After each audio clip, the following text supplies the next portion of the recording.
Here on the ground, change happens fast. Problems feel frequent and urgent. It's loud and anxiety runs high. From a satellite view, the Earth looks the same as it did thousands of years ago. We've been here before. Let's learn from our past and shoot for a better future.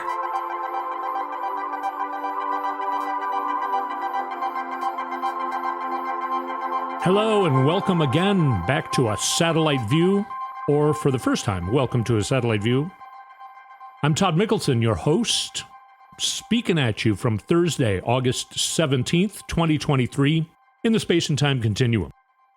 We're going to talk more about what's going to happen in the Republican primaries and the election. You know, people are trying to scare us saying, Trump could become president again. And I don't know why anybody thinks that. You've heard me talk, well, maybe you haven't, but if you've heard me talk either on AM 950, the progressive voice of Minnesota, or here on a satellite view, you already know that, I'm just constantly reminding of the actual facts. We don't need to fall for this fear-mongering. Now, we also can't take anything for granted. We have to continue to turn out overwhelmingly in elections. That's what Gen Z has been doing, and they have been saving the world. Election after election after election. We talked on the last episode about the Ohio election that happened last week. And again, just went way, way, way beyond anyone's expectations because Democrats just are turning out in overwhelming amounts. Republicans know that, and that's why they're trying to suppress the vote. They're, cheating. It's the only way they stand a chance, but I think we're beyond that. Republicans don't even, they're doing everything against themselves as well. For instance, Yale University researchers found that registered Republicans had a higher rate of excess deaths than Democrats in the months following when vaccines became available for all adults in April 2021. Reading from the Washington Post here. The study does not directly attribute the deaths to COVID-19, but, yeah. Instead, excess mortality refers to the overall rate of deaths exceeding what would be expected from historical trends. The study examined the deaths of 538,000 people 25 years and older in Florida and Ohio between January 2018 and December 2021. Remember, the vaccines became available in April 2021. Researchers linking them to party registration records. That's the very interesting part of this study. Researchers found the excess death rate for Republicans and Democrats was about the same at the start of the pandemic in March 2020. Both parties experienced a sharp but similar increase in excess deaths the following winter. But after April 2021, the gap in excess death rates emerged with the rate for Republicans 7.7 percentage points higher than the rate for Democrats. For Republicans, that translated into a 43% increase in excess deaths. Researchers said the gap in excess death rates was larger in counties with lower vaccination rates. And noted that the gap was primarily driven by voters in Ohio. The results suggest that differences in vaccination attitudes and the uptake among Republican and Democratic voters may have been factors in the severity. You think? So many more Republicans died of COVID because of their stupid lies. Why? What was the purpose of them being anti-vax in this case? What was the purpose of that? Because it resulted in you killing your own voters. I shouldn't be laughing at that. It's horrible. It's a horrible, horrible thing.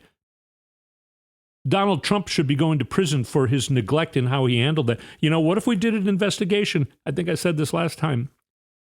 He's on tape saying to Bob Woodward in the very beginning of the pandemic,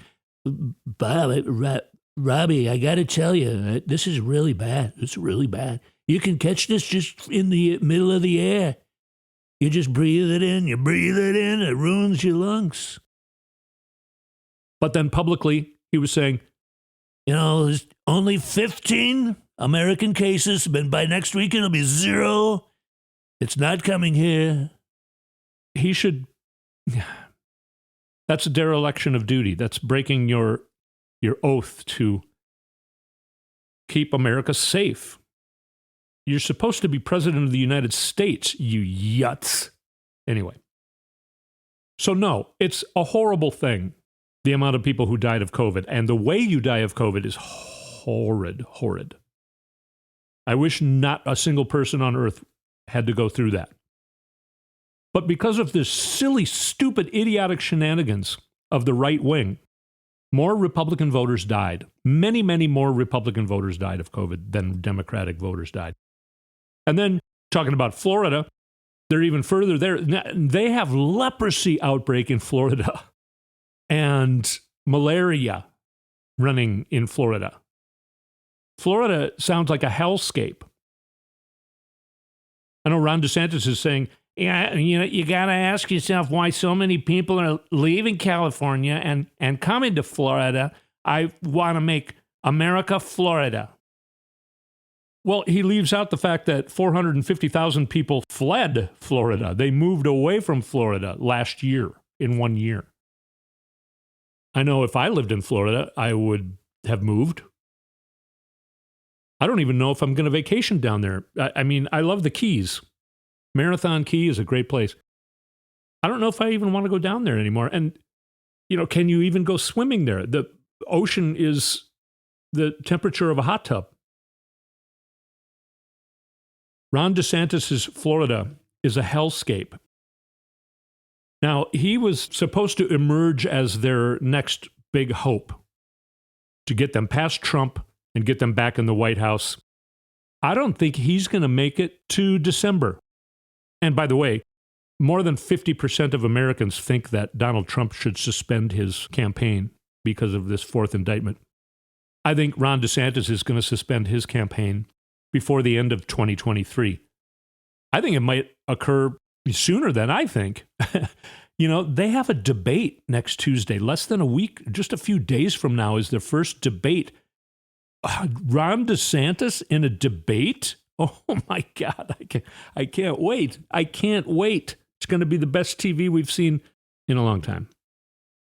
Oh, and Donald Trump's going to have his big, I got a big report. It's a report that's undeniable about the 2020 election. It's going to be presented by me next Monday night. And his lawyers are trying to say, no. Okay.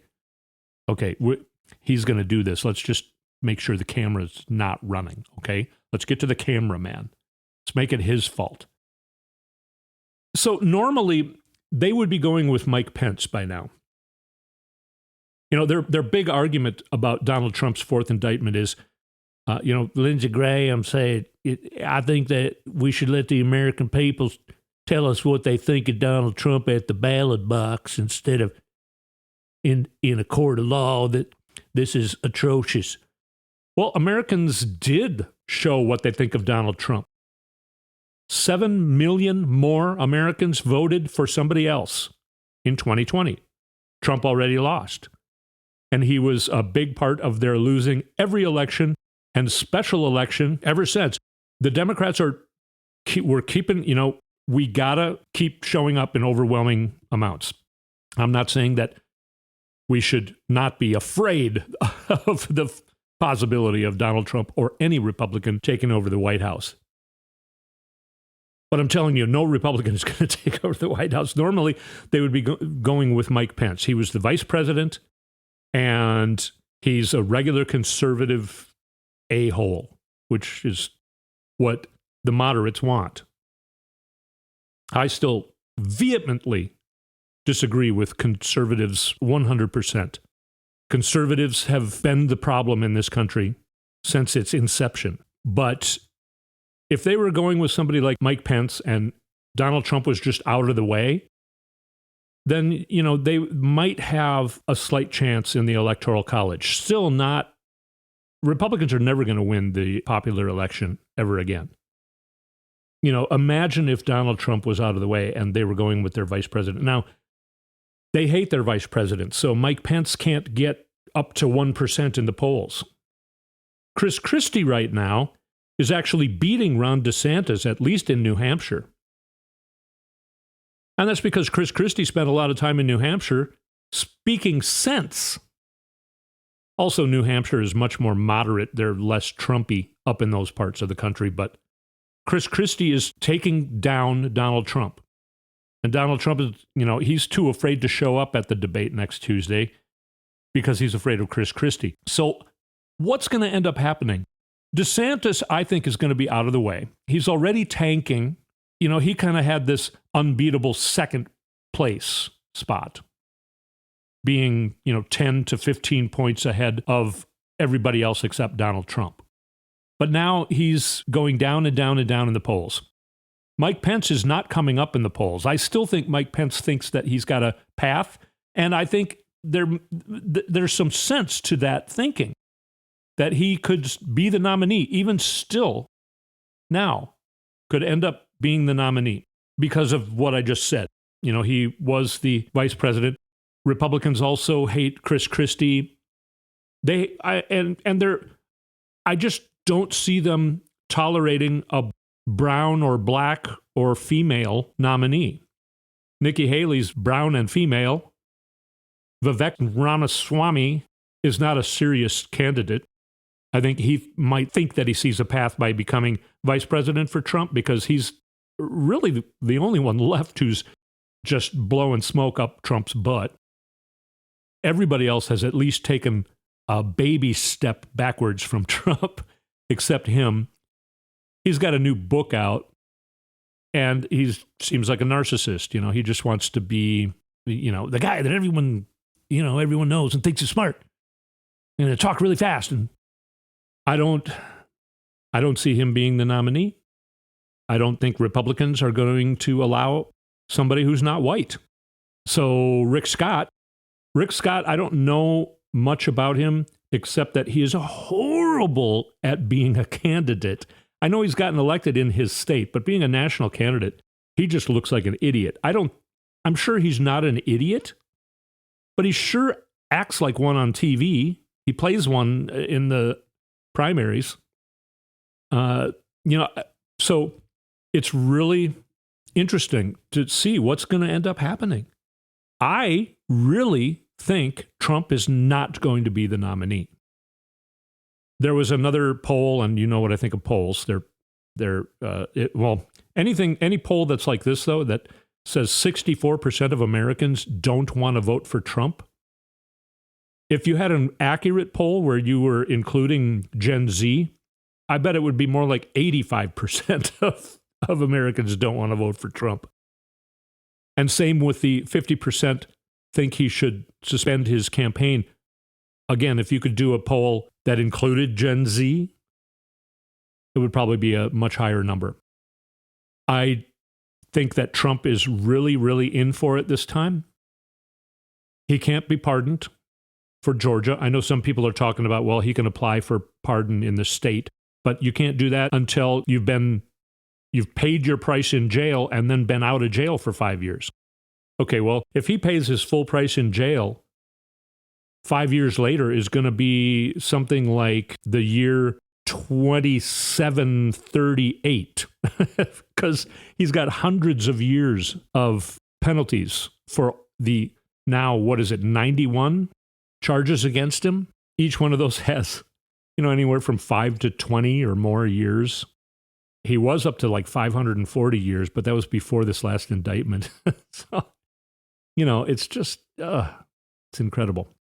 I don't think he's going to end up being the nominee. It's just not going to be possible.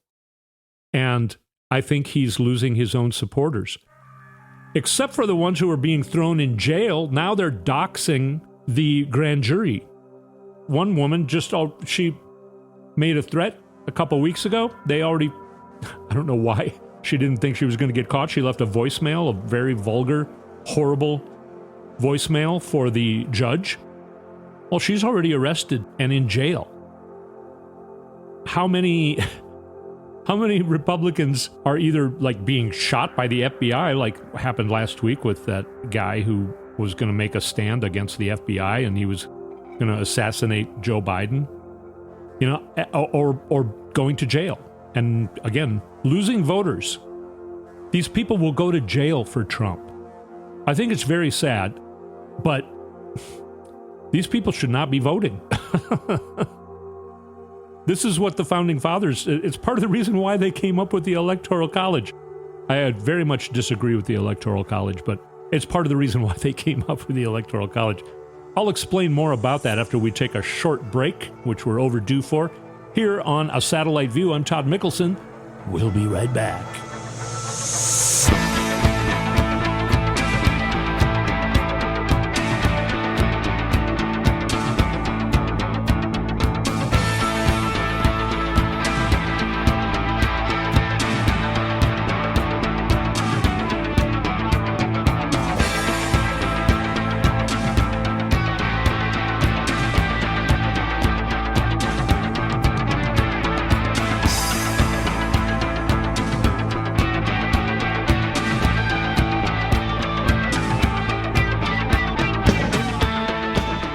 Back on the Satellite View. I should mention, if you like the music that you hear here on the show, go to toddmikkelson.com, push the music link, and you can find this music and much more music from back when I used to work in music and record all the sounds, actually. Drums, bass, guitars, keyboards. I get pretty obsessive when I get into something. And I'm a control freak, so I'm wrong when I think that nobody can play it as well as me, but that's what I still think. I know I'm wrong, but I still think it. I don't know. At least I know I'm wrong. I mentioned the Electoral College at the end of the last segment. I'm going to read a little bit from the American Military University website called The Edge, the AMU Edge, American Military University Edge. Two things are known for certain following the 2020 presidential election. One is that former President Donald Trump lost in the most secure election in history. The other is that nearly every state, depending on its political leadership, has pushed to make voting either easier or harder for its citizens. Now, of course, I mentioned that Republicans are trying to cheat. So there is no shortage of bills before the legislatures in various states to make it harder for some people to vote. As of May 28th, according to CNN Politics, some 14 states had enacted 22 new laws making it harder for some people to vote. According to the Brennan Center for Justice, some 61 bills were moving through the legislative process in 18 states to curtail the number of legal voters. In all, lawmakers have introduced at least 389 restrictive bills in 48 states in the 2021 legislative sessions. Now, what does not seem to get as much press attention is that 880 bills have been introduced in 49 states that propose expanding the rights of voters. The Brennan Center reported 28 bills have already been signed into law in 14 states, with some 115 moving through the process in 25 states. So red states are trying to make it harder to vote. Blue states are trying to make it easier to vote. The Republicans said out loud into a microphone back in 1980 that we don't want everybody to vote. We want as few people to vote as possible because we know that if everybody were to vote in the United States, the Republicans could never win an election again. That was in 1980. They actually believed that for a good 10 years before that. And that's why they've been cheating ever since. Now, I mentioned that so many voters are off the voting rolls because they've either died or gone to jail because they believed the anti-vax BS that Republicans put up. So they didn't get vaccinated, so they died of COVID. Or they're willing to go to jail because they're in love with Donald Trump.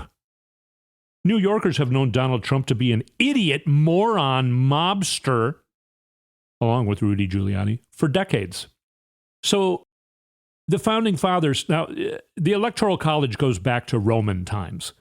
And the Founding Fathers realized, now, first of all, in the United States, the brand spanking new United States, there was only 13 states. News didn't get around that much. A lot of Americans who didn't know who, Thomas Jefferson was. They had never gotten to see what George Washington looked like. They certainly don't know what these guys have to say or what they think. A lot of Americans didn't even know that they were, the president or the vice president or whatever they were at the time. How can these people have a valuable vote? There's, our education system hadn't even began. A lot of people couldn't read. So the founding fathers were kind of like, we got this. We've already been doing this. We've kind of appointed ourselves in a lot of ways. So the final vote should go, they fought over whether Congress should just appoint and vote on a president or if they should let the people vote.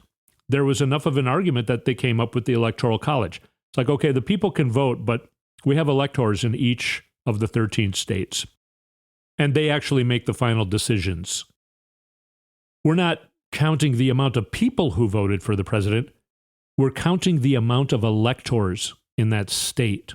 You probably heard that Thomas Jefferson said we can't really have a successful democracy or even democratic republic unless the people are well educated. And he was a big part of making sure that we got public education up and running in this country because we realized that people had to be educated. Now, I remember John F. Kennedy saying, the problems with democracy, it comes down to that people who don't know what they're doing, they have to have a vote, and they're not helping the system. It's really hard to argue against that kind of mentality, especially when you're working, like when I ran for office and then I got to know actual legislators and things like that, and I got to know how things work at the Capitol. You start to realize that, things would go a lot better if we weren't running campaigns and trying to persuade regular people to vote in a certain direction because it's too ripe for cheating. It's not against the law to just lie when you're campaigning, as the Republicans have been proving for decades and decades and centuries, I would say. They scare people into voting for them because they don't run a campaign for themselves. They run a campaign against the enemies. That's been going on very strongly here for about 30 years. And it's not going well. It's not going well. But now we have a new generation of people who are better educated. I know people think, schools aren't as good as they used to be. That's BS. I can't believe how great our school, my daughter's education was elite. Now, there wasn't enough money in the school that she could be in the marching band, which when I was in school, that was my favorite thing to do, which kind of shows you the difference between the actual education and just the fun parts. I think I probably would have dropped out of school if it wasn't for marching band. My education is basically self-education after school. I wasn't the greatest student. I mean, a lot of my teachers loved me, but they could see that the education wasn't working out for me. They've started to put a lot of thought into that back when I was a kid, and over the decades, by the time my daughter went to school, I am nothing but impressed with the quality of our public education. I'm bummed out that she can't be in marching band, or that most kids can't play sports because the school doesn't have equipment. Your parents have to buy the equipment for you, whether it's hockey or football or whatever it is, soccer, softball. There were kids that they couldn't afford to play in the sports. So that's where the funding really disserves the kids. But education-wise, Gen Z is much better educated than the boomers. And we can see that they are seeing that politics is important and they're playing their part in it. So it's beyond time to open it up and give the power to the people. In gerrymandering, the same thing. The amount of votes that go to the Democrats in a state like Wisconsin is something like, I don't know, in the 60s, yet they only have 34 or something like that % of their legislature is Democrats because of gerrymandering. So the Republicans get way less votes, but they rig it. Yes, they rig it so that they win. Now, I'm not the only one who thinks this about the Electoral College. There have been instances where we've tried to change the Constitution to get rid of the Electoral College. Let's see, the past 200 years, more than 700 proposals have been introduced in Congress to reform or eliminate the Electoral College. There have been more proposals for constitutional amendments on changing the Electoral College than on any other subject. The American Bar Association has criticized the Electoral College as archaic and ambiguous, and its polling showed 69% of lawyers favored abolishing the Electoral College in 1987. Public opinion polls have shown Americans favored abolishing it by majorities of 58% in 1967, went up to 81% in 1968, and 75% in 1981. So we've been talking about this for a long time. Getting rid of the Electoral College would also open up the possibility, I'm not saying probability, but the possibility for an actual valid third party to run. As it is right now, if you vote for a third party, you're not helping that third party because there's absolutely no way they can win. Ross Perot won 19% of the popular vote nationwide in 1992. He did not win a single electoral vote because he wasn't particularly strong in any one state. Theodore Roosevelt in 1912 started his own party. He finished a distant second in the electoral and popular votes, taking 88 of the 266 electoral votes. He got some electoral votes because he was very popular in a few states. In 2016, Gary Johnson, the Libertarian Party candidate, qualified for the ballot in all 50 states and the District of Columbia, but also failed to win a single electoral vote. So Ross Perot getting 19% of the popular vote. Well, if you've got three parties going, that's a thing possibly for the distant future in this country. I just don't see it being able to happen because the two parties are so strong right now, so much stronger that it'd be really difficult to get a third party going. But the Republican Party is dying, actually, literally, not just from COVID. The Republicans are very old people as well. I'm not saying that because I'm happy about it. But the Republican Party is killing itself for many other reasons. They're crazy for supporting Donald Trump the way they are now. And any of them with half a brain in their head knows it. They know that they're doomed. They're absolutely doomed. The party itself, look at all the money. We talked about the money last episode. Go back and listen to that from last week. The Minnesota Republican Party had $54 in its coffers in May. $54, not $54,000. $54. And they had $335 in debt. And other states were, none of them were quite that bad, but other states, the Republican parties statewide don't have any money. They can't run elections in 2024. They can't support their candidates. They can't pay for data. That's why they're sending people like my wife a letter vulgarly putting down the Democratic Party and asking her to contribute to the Republican Party. That's crazy that they sent her that letter. Normally, we have the data on people. The data is out there for the Republicans to see that it would be stupid for them to send my wife that letter. But they don't have the resources to go out there and find it. The Republican Party is dying. The Republican Party may be extinct soon. They are acting like, I hate this imagery, but the cornered fox during the fox hunt, the final moments of the fox hunt. I hate that imagery, but that's what they're acting like. They know that they're doomed. And they're lashing out in absolute crazy ways because that's what happens right before something or somebody knows that they're about to be extinct.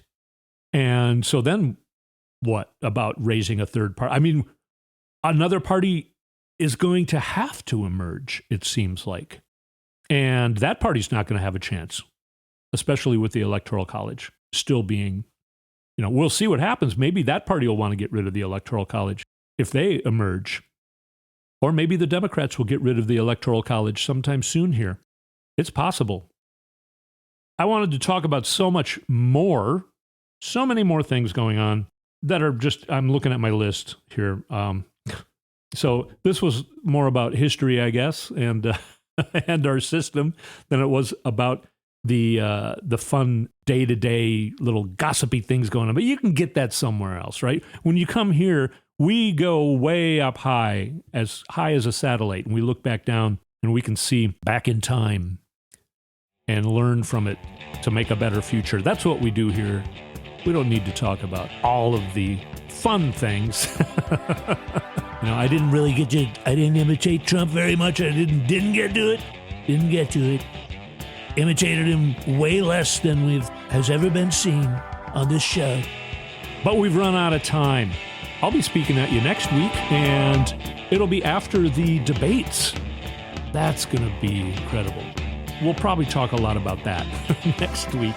Thanks so much for tuning in and listening to A Satellite View. I'm your host, Todd Mikkelson. We'll speak at you next week.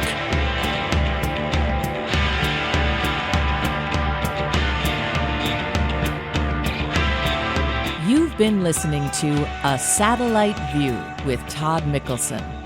Go to toddmikkelson.com for links and more information.